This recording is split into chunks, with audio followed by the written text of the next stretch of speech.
पक्कै पनि यो देश बनाउनका लागि, देश परिवर्तन गर्नका लागि भनेर आएका छौँ। सबैभन्दा पहिला आफैलाई परिवर्तन गर्नुपर्छ भन्छु म।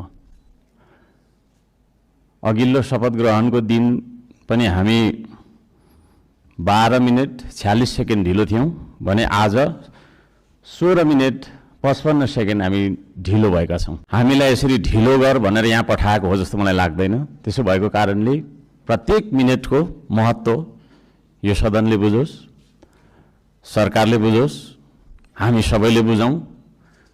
नेपाली हो, नेपाली समय हो, 2 बजीको बैठक 3 बजी जाँदा पनि हुन्छ, 4 बजी जाँदा पनि हुन्छ, जे गर्दा पनि नेपाल हो, नेपाली हो भन्ने खालको जुन भाष्य हामीले मनमा लिएर बसेका छौँ, यही सबैभन्दा मुख्य कारण हो हामीले उन्नति गर्न नसक्नुको।